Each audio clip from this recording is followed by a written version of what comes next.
নমস্কার।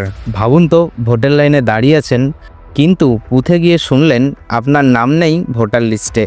হ্যাঁ, অনেকেই এই সমস্যার মুখোমুখি হচ্ছেন, কারণ তাদের ভোটার কার্ড বাতিল হয়ে গেছে। আজকের ভিডিওতে আমরা জানব কেন এমন হয় আর কিভাবে বুঝবেন আপনার কার্ড বাতিল হয়ে গেছে এবং এর সমাধান কি। তো চলুন ভিডিওটা শুরু করা যাক। তো আমরা প্রথমেই জেনে নিই ভোটার কার্ড বাতিল হওয়ার প্রধান কারণগুলি কি কি। প্রথম কারণ, ভুল বা মিথ্যা তথ্য, যেমন জন্ম তারিখ বা নাম ভুল দেওয়া। দ্বিতীয়ত, ডুপ্লিকেট রেজিস্ট্রেশন, এক বা একাধিক জায়গায় ভোটার হিসেবে নিবন্ধন করা। তৃতীয়ত, বাসস্থান পরিবর্তন, যেমন অন্য ঠিকানায় বা অন্য এলাকায় চলে গিয়েও পুরানো ঠিকানা আপডেট না করা। চতুর্থ, মৃত্যুর পর তালিকা থেকে নাম বাদ দেওয়া, এক্ষেত্রে পরিবারের কেউ জানালে বা ডেটাবেস আপডেট হলে এমনটা হয়। পঞ্চম, ডেটাবেসের তথ্য না মেলা, যেমন এনআইডি ঠিকানা বা অন্য তথ্যে ভোটার রেকর্ডের সঙ্গে না মেলা। ধরা যাক আপনি কয়েক বছর আগে গ্রামে ভোটার ছিলেন, এখন আপনি শহরে এসেছেন।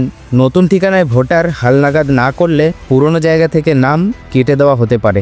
আবার কখনও তথ্য ভুলের জন্যেও পুরো কার্ড বাতিল হয়ে যেতে পারে। এবার আপনার ভোটার কার্ড বাতিল হয়েছে কি না তা বুঝবেন কিভাবে। তো চলুন এবার জেনে নিই আপনার নাম ভোটার লিস্টে আছে কি না। তা যাচাই করার জন্য কয়েকটি সহজ উপায় আপনাকে অবলম্বন করতে হবে। প্রথম, আপনি স্থানীয় নির্বাচন কমিশন অফিসে যোগাযোগ করুন। দ্বিতীয়ত, অনলাইনে অফিসিয়াল ওয়েবসাইটে গিয়ে ভোটার লিস্ট চেক করতে পারেন। তৃতীয়ত, নির্বাচনের আগে প্রচারিত ভোটার তালিকা যাচাই করে দেখতে পারেন। এবার যদি এই পদ্ধতিগুলি অবলম্বন করে আপনি দেখেন আপনার নাম নেই বা কার্ড বাতিল হয়ে গেছে, তাহলে কিন্তু চিন্তা করবেন না, এর সমাধান আছে। এবার এই বিষয়টিকে মন দিয়ে শুনবেন। এরপর আপনি যেগুলি করতে পারেন তার মধ্যে প্রথম ধাপ হচ্ছে নির্বাচন কমিশন কার্যালয়ে গিয়ে একটি পুনর্নির্ধারণ ফর্ম বা সংশোধনের ফর্ম আবেদন ফর্ম সংগ্রহ করুন। দ্বিতীয়ত, জাতীয় প্রমাণপত্র বা বার্থ সার্টিফিকেট, ঠিকানা প্রমাণ সব কাগজ একত্রিত করুন। তৃতীয় ধাপ, যদি বাসস্থান বদল করে থাকেন তাহলে নতুন ঠিকানার প্রমাণ দিন। চতুর্থ, ভুল তথ্য থাকলে সেগুলি ঠিক করুন।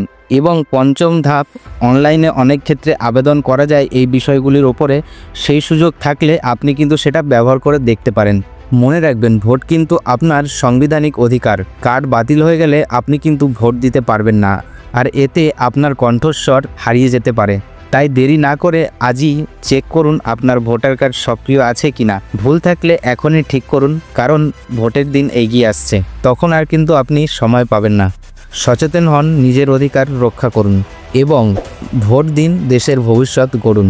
গুরুত্বপূর্ণ আপডেট পেতে হলে এখনই চ্যানেলটিকে সাবস্ক্রাইব করে নিন। ধন্যবাদ।